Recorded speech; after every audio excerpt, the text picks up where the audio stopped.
เอาจะก้อนให้มันจะพอกินคิดว่าเอาจะก้อนเค้กไงมาเรียกมาให้ลุงเคยเห็นลานกินลายบ่ก็เห็นกินร้ายต้อง2ก้อนเนาะกินร้ายเท่าไหร่ลุงฮะแค่ก้อนเท่าไหร่ประมาณ300,000 400,000นี่ลูกเส้นปลายก็มีเส้นปลายก็มีมันน้อยเส้นปลายแล้วเอาแย่เลยบ่งั้นเลยลุงตามใจลุงตามพ่อลุงเราบอกว่าให้จัดใหญ่ๆจัดใหญ่สิเพิ่นอยากเฮ็ดบุญเด้เพิ่นอยากทำทานเพิ่นก็ให้กินมีไผก็เอิ้นมาโลดบัดสุคนโลดบ่แลแถวกลุ่มตัวน่ะปืนน่ะมีแต่3เฮือน4เฮือนเฮือนศาลาอะไรก็นั่นก็เอิ้นมากินนำกันเฮือนแม่เราจะดีนำมันจะดีเฮือนแม่เจ้าเฮือนแม่เฮือนพ่อบ่ไกลแล้วก็เฮือนหันชื่อลูกเราบักไก่ถึงว่าลุงก็เหลือบ่หลายดอกเหลือ4คนเนาะเหลือ4คนอาจารย์เราบ่บุญแล้วก็บ่ตูน5คนเหลือ5คนบ่บุญป้าว่าเพิ่งเมื่อมีลุงเนาะมีลุงมีบ่บุญสารวัตรอาจารย์ลาวบ่ตูน5คนบ่เสียง6คนนั่นแหละซื้อหมูกระทะมาจาก7-8 ชุดซะพากันกินบัดปูสาดเฉลิดเดือนแจ้งบัดนี้น้อยเนาะปูสาดเฉลยเดือน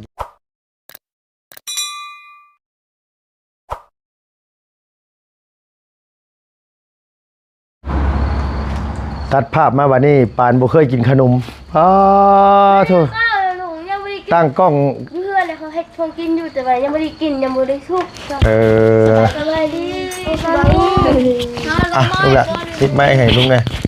ทิปไม้ให้ค่ะทิปให้เจ้าแหละทิปให้เจ้าแหละลุงสิมีเรื่องจะถามเจ้าจันจ้อเขามาได้พี่น้องเอ้ยนี่นะเนาะเก้าอี้มีซับนี่บ่เนี่ยแต่ว่าอีกดีกว่าชื่อเจ้าเราได้นั่งก็เชยไปเชยมั่นอยู่นี่เนาะบ่ได้ว่าคิดว่ากันเท่าจังนี่กันเท่ากูมู่ได้ติงสิบอกชื่อโตหันทางสิลุงนั่งบ่แม่นนั่งเชยไปเชยมั่นบ่ฮู้โตอย่างเลยบัดขนมมันนะทิ่มให้ญาติกันกินบ่มปานปลาตอดกินเหยื่อปันกันไก่น้อยตอดกินนั่นว่าเข้าป่าย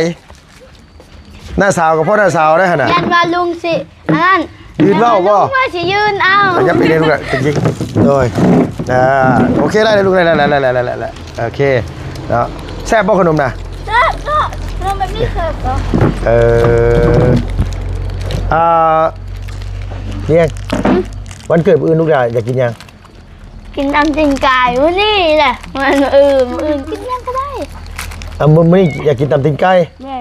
แต่ว่าวันเกิดมื้ออื่นกินยังก็ได้ตะปู2 โลเนาะลูกบ่กินยังก็ได้มันตะปู2 โลเนาะบ่ขอยเบาใช่พอยากกินยังไม่ได้โทรบอกเด็กบ่ถามบัดทุกคนเลยถามบัดทุกคนเลยออกความคิดเห็นเลยมื้อนี้จะลุ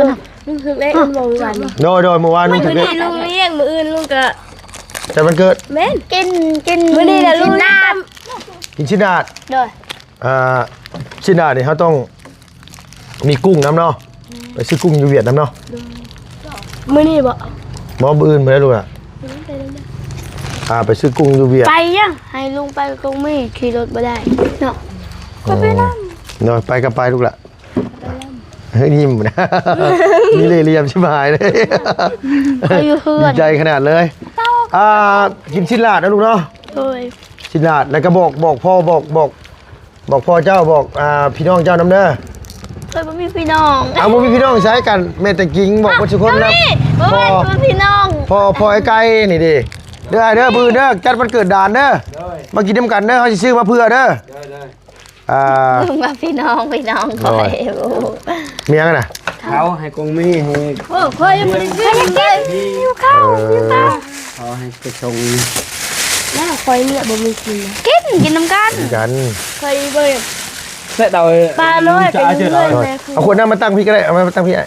เพราะว่ามันบังยันมันบังกล้องเนาะไม่ใช่เตะแกะเลยนี่ดิกินเด้อลุงพี่น้องมากินน้ำกันเด้อมันชุดลุงชวนกินแบบโบกินเมื่อกี้เลย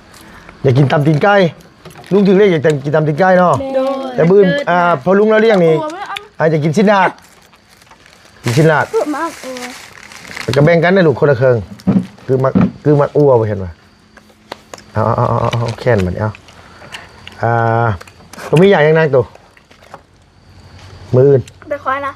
ไปพูดบอกเขาอยากกินยังโม จะอยากกินยังลูกกินยังก็ได้ดอกกินให้เจ้าน่ะเจ้ากินยังก็ได้ลุงเบิ่งเจ้าน่ะเจ้ากินยังก็ได้เจ้ากินยังแซ่บเบิดลูก กินยังก็ได้ เจ้ากินยังก็ได้เนาะเอาชิ้นดาดนะเนาะชิ้นดาดเอาหมอดาดน้ำเขามาเลยเนาะเอาหมอดาดน้ำเขามาเลยฮะเอาเลยลูกบ่มีกันได้ว่าลุงสิเอาน้ำเขามาเลยเอาน้ำเขามาเลยดีกว่าเฮาก็มีไก่น้องเกิด กินชิ้นดาดเดี๋ยวก็ซื้อกุ้งมานะซื้อกุ้งซื้อปลาหมึกมาจะเวียดน้ำเนาะ ไปน้ำเดือลุง โดยเอารถยังไปเฮยนะ อยากก็ได้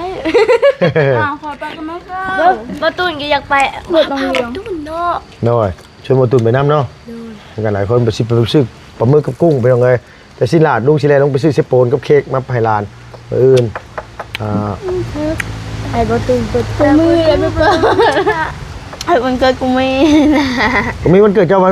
นยังน่ะนะโอ้โห ก็จะดีเลย มันเกิดจะดีฮะ ยูนายเป็นผัว มันเกิดร้านวันที่เท่าไหร่ วันที่18 เดือน10 ตุลา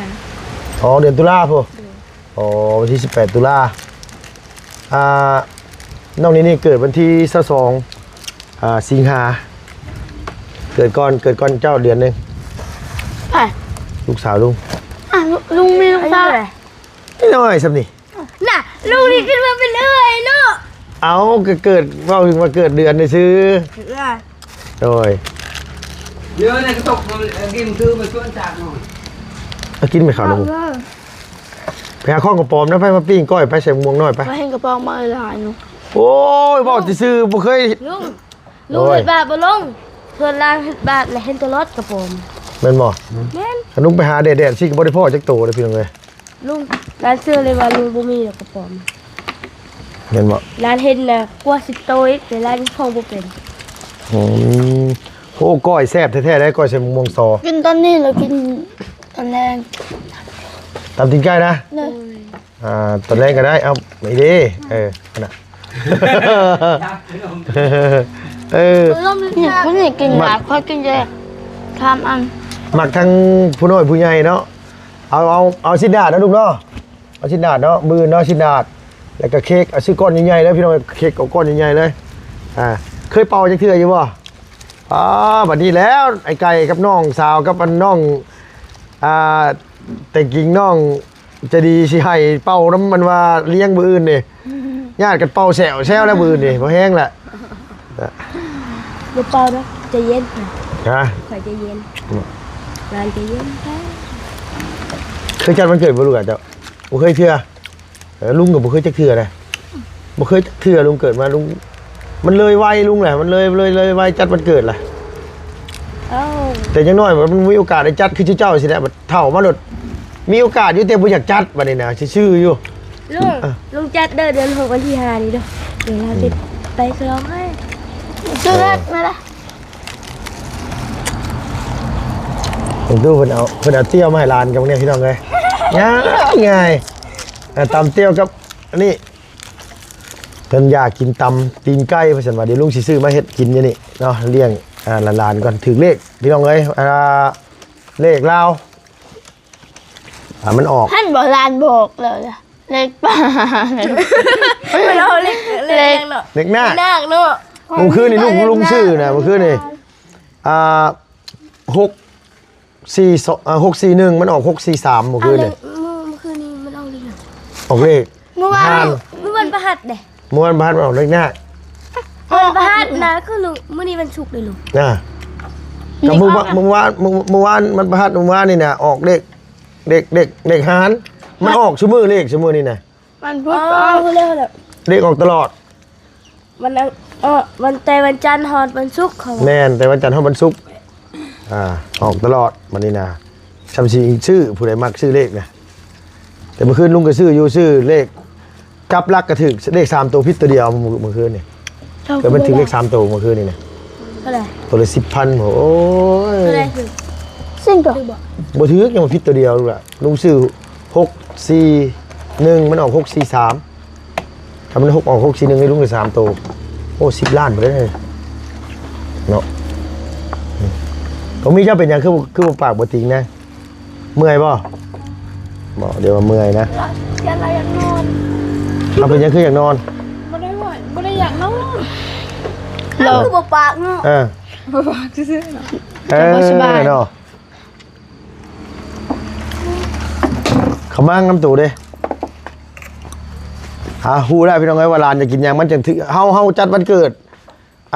ให้ไผเฮาก็ต้องถามผู้นั้นพี่น้องว่าเว้นว่าเฮาสิซื้อหยังมากินกันซื้อมาบ่แม่นนะพี่น้องเอ้ยคือหลานๆมักกินกุ้งปลาหมึก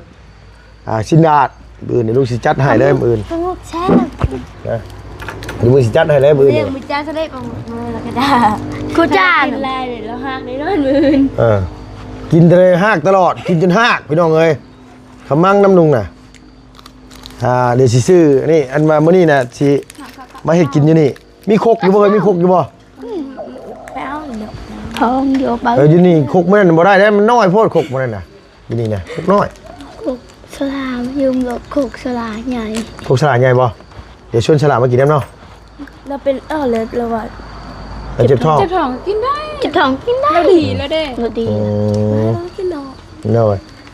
ส่วนเลิศแล้วเนาะ น้อยซื้อตีนไก่มาจากโลนึงโล2โลนี่ก็ซ้ำสิกินเนาะ แซ่บเลย ฮะ แซ่บ ต้มชุดเจ้าเฮ็ดบ่เป็นบ่ตำตีนไก่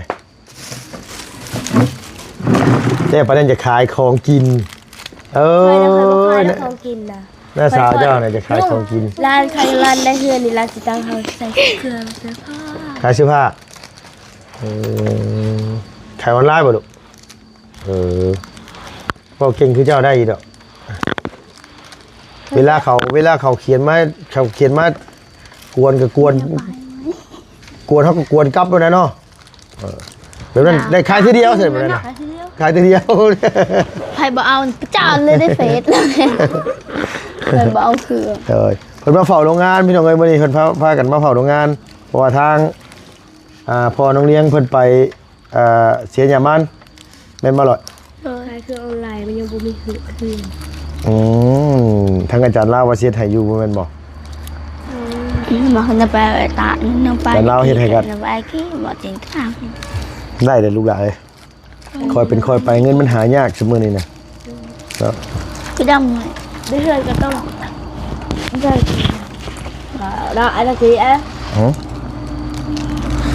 อันไหนเพิ่นทางบ่เลยเนาะเฮ้ยเนาะหญ้าบัดนี้เนาะแปลนบ่เลยเนาะอยู่นี่มีกุกเหล้าน้ำมนางอยู่นี่บ่มีบ่ต้นเหล้าเราอันนี้ที่ว่าเฮากินยอดมันเด้ à tao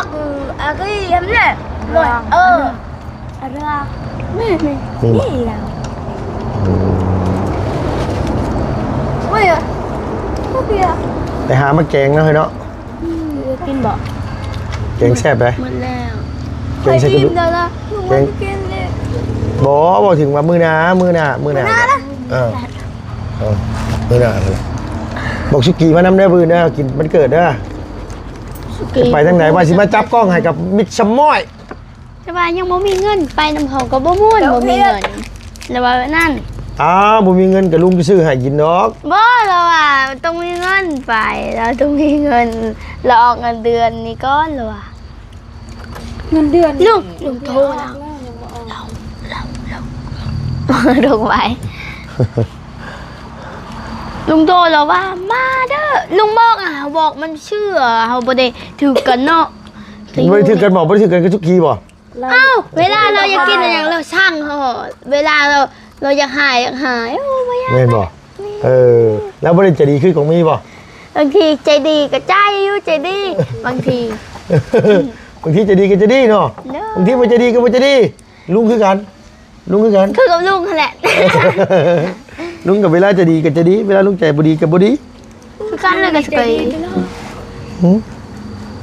บ่ได้จะดีตลอดเลยลูกหลาน ถ้า เล บ่ ย ได้ใจดีนะบ่ปากน้ำซ้ำสุปีนะ ต้องบอก ลุงใจดีเลยอ่ะ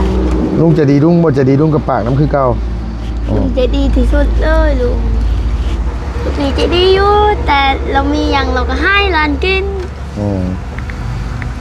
จักไปทางใดบุนี่สุกี้ ลุงลองโทรว่ามาพี่ บอกตอนแรก แต่มันจะ บอกตอนแรกก่อนตอนแรกกันว่าตำตีนไก่ก่อนตำตีนไก่เลยจะสิโทรหาแล้วตอนแรกตำตีนไก่เลยจะโทรหาสุกี้ก็ได้เฮ้ย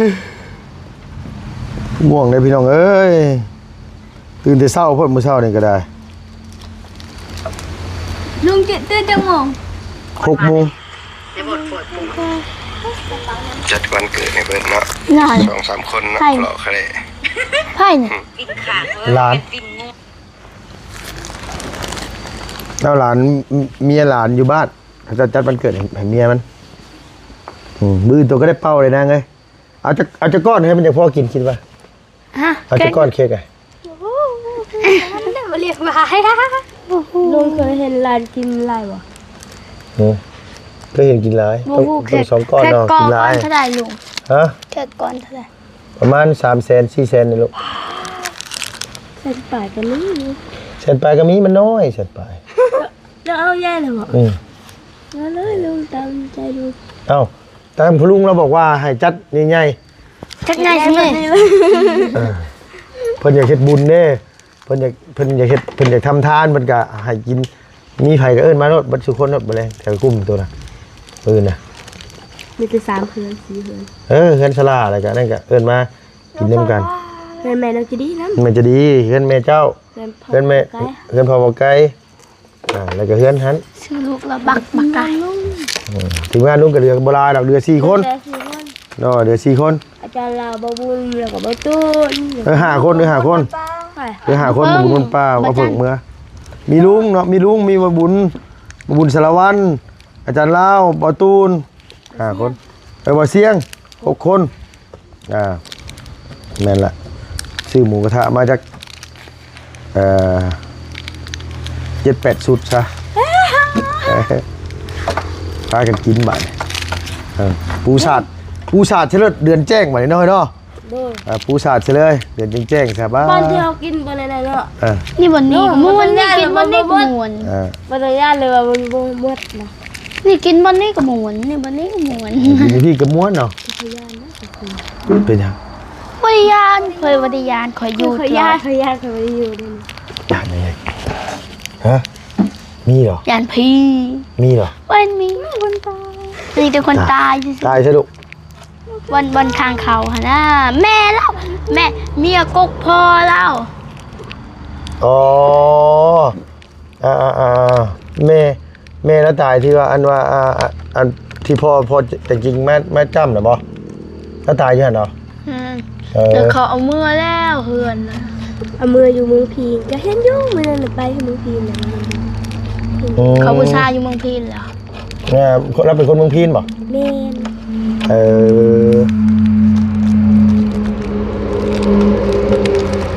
แล้วรถตำเหรอนะ แล้วตั้มเราซื้อไม่ยังไม่ดูเลย พอเราซื้อไม่รู้ ไม่หิว ไอ้ขยุ่งทำไม่ดู ไม่ถึงยังไม่ดูเอาตะกี้พอเจ้าเป็นพ่อข้าบ่นะพ่อข้าไม่ดูไม่พยุงนี่ การพอคาขายข้าวเปียกขายยังก็ได้เมื่อนะ เนาะพอตะกี้นี่เก่งดีเนาะ พอเขาเฮ็ดเขาเปียกเลยเป็นอยู่ แซ่บได้ ตอนนี้เราลืมมัดแววสูตรเป็นยังไง ยังว่าเฮ็ดเขาเฮ็ดเป็นขึ้นลืมว่ะ แซ่บยุ่แต่ เอ้าเมียเราเป็นคนเฮ็ดเนาะ อ๋อ เมียเราเป็นคนเฮ็ด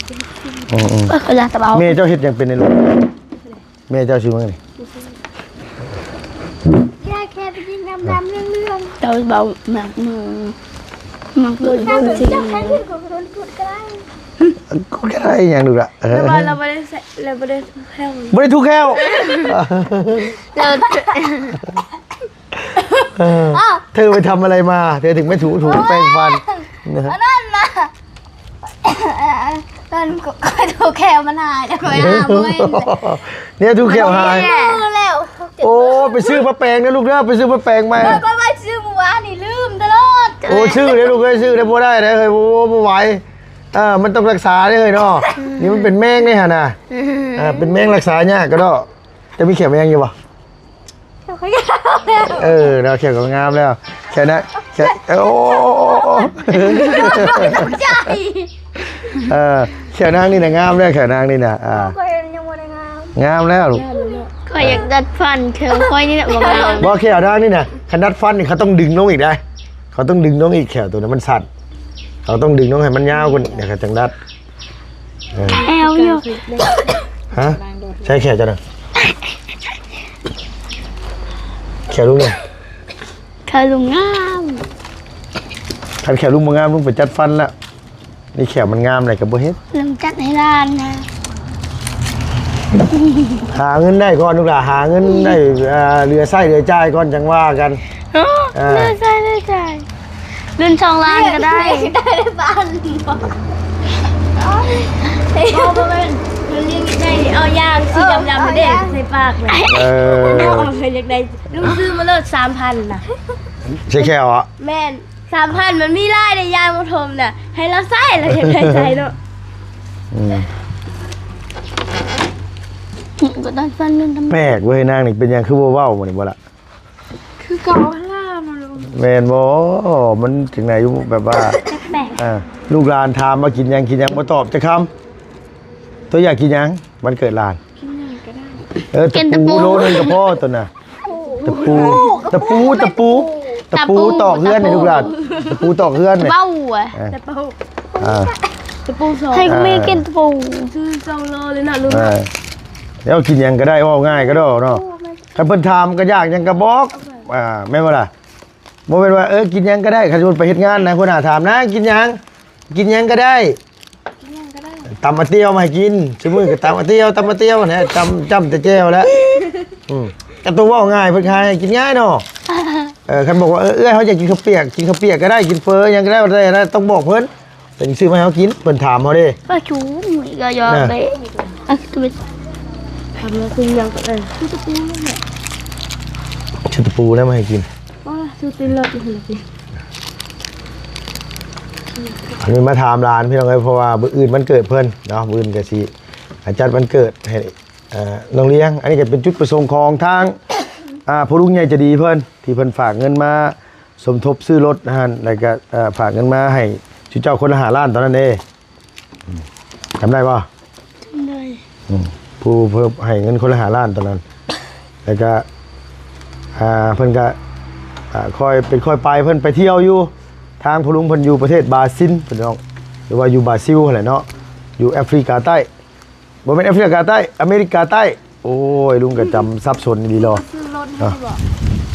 ผู้เพิ่นสมทบซื้อรถนั่นแหละบ่แม่นว่าอ้ายผู้เพิ่นซื้อรถให้ผู้ซื้อชุดนักเรียนให้หลานนั่นก็อีกคนนึงแต่ว่าเพิ่นสมทบซื้อนํกันเงินมันขาดตอนเนาะแต่ก็ดีแล้วล่ะที่แบบว่ามัน ห้องน้ำมันต้องให้เรา ผู้เฮ็ดห้องน้ำกับผู้เฮ็ดหลังคาขึ้นจริงๆผู้ซอยเจ้าปลูกมันผู้นี่น่ะ ไปดู อ้ายที่โทรมาเล่นน้ำเจ้าหั่นเด้ให้เพื่อนแหละโทรมาเล่นน้ำเจ้าครับอ้ายแล้วใจดีพี่น้องเอ้ยอ้ายหักลุงนี่แหละแล้วก็โทรมามีหยังอ้ายแล้วก็โทรมาบอกรถไปว่าแนวใดมันอันนี้กับอีกอย่างเพิ่นจะให้อันว่าลุงซื้ออันว่ามีดฝานกล้วยมาฝาน แต่ว่ามันยังบ่มีต้อง เมื่อวาน ข้าม นี้ ไป อั ซื้ น อ นั้ ที่ น ไทย บ่าวนั่นชื่อเอากันบ่าวตัวบ่าวบุญชลวันรอแล้วพักกล้วยทอด บ่บุญชลบ้านบ่บุญปลา เอาบุญชลวันป่าเคยลืมชื่อคือการพยูนะ ชื่อยังลูก กระดำเฮ้ย เรา บ้าน ทอดกล้วย บ่บุญทางเหนือบ่บุญ เนี่ย ทา ฝาง น ใต้เนาะ เนี่ยฝานกล้วยบ่ บ่ชื่อกล้วยอันนั้นกล้วยเมื่อแต่บ้าน เมียทอดมาให้กิน เมียเราทอดใส่น้ำตาล ใส่น้ำตาลเฮาใส่เคลือบน้ำตาลก็แซ่บ อ่านนะจริงเนี่ย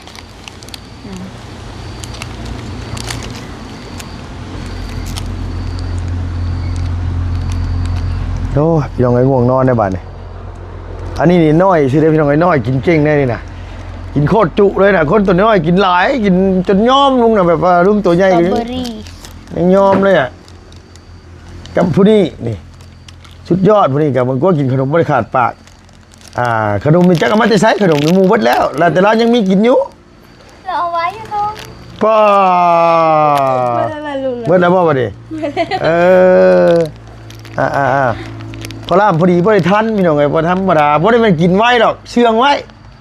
บ่น่ะใส่นี่ หมูเบิดแล้วก็เอาขึ้นมากินอ้างหมูแล้วบัดนี้ ทางอ้ายแล้วพอมาไกลมาเมื่อกี้นี้เราจะหาคอกินว่าเพิ่นบ่ได้เพิ่นมีได้บ่ได้ให้ภัยได้เพิ่นมีอยู่กัน เพิ่นไม่ได้ขอน้ำลายเนาะ โอ้ไม่ได้มาตามนี่แหละพี่น้องเอ้ยเนาะบ่แรงสิซื้อตีนไก่มาตำกินอยากอยู่บ่ยากนะบ่ กูมีก็ยากกูมีงึกเปล่าเนี่ยนะเลยแบบนี้ ยากเลยเนาะ โดยเฒ่าแล้วก็ยังอยากนั่นอยากนี่อยู่เนาะ เอาก็แล้วพ่อมาชื่อก็ได้ บ่ลุงบ่ได้เว้าสิเจ้าลุงเว้าเจ้าเว้ยลุงเว้าลุงบ่ได้เว้าสิ ยอก เจ้า นะ หยอกนะเฮ้ยหยอกก็บ่ได้ว่าดีนะ ว่าร้านก็ยอกลุงคือกันไปนะคะลุงว่าไปค่ะ ลุงนี่เท่าจะว่าลุงมาเท่าว่าจะเท่าแล้ว ลุงยังหนุ่มอายุ29 ปี หาข้องกับปอมได้ปะข้องปอมมาขัวปะ ไม่จ่ายมันจะตีจ่ายเนี่ยอย่างเงี้ย เนี่ยเอาเพิ่นอยากอายไม่ใช่เพิ่นเฮ็ดเป็นที่ตัวแดนเพิ่นน่ะกัดถุงยางกัดห้ามอยู่โอ้ยแล้วเดี๋ยวพี่น้องเลยเนาะเป็นแบบนี้ก็เป็นสร้างเป็นหลายคนหลายเป็นอันนี้เพราะเพิ่นว่าเอาโอเคมีว่าตามนั้นแหละเอาสบายดีป้าลุงเนี่ยเด้อเนาะเดี๋ยวบื้นพ่อกันพี่น้องกันว่าจัดงานวันเกิดให้หลานมาน้อยอยู่นี่น่ะใหญ่เติบโตนาง ร้อง ใช้คือบ่เห็นเลย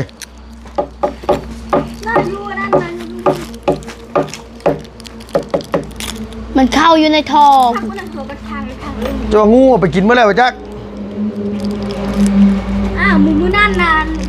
ผู้น้อยกับผู้ซิตี้นะบ่เฮ็ดเจ้าโรงเรียนน่ะเราเฮ็ดงูซำใด ทำนี่ อยู่ใช้น่ะ งูยี่หยัง ต้นไม้นั่นได้ แล้วเห็นอยู่ใช่ อยู่ห้องแล้ว เนี่ย แล้วเขาบอกว่ามันจะหายไวเลย มันหายวันนี้เลย มันลงท่ออะไรมันจะนอนมันมากินหมาน้อยจ้ะ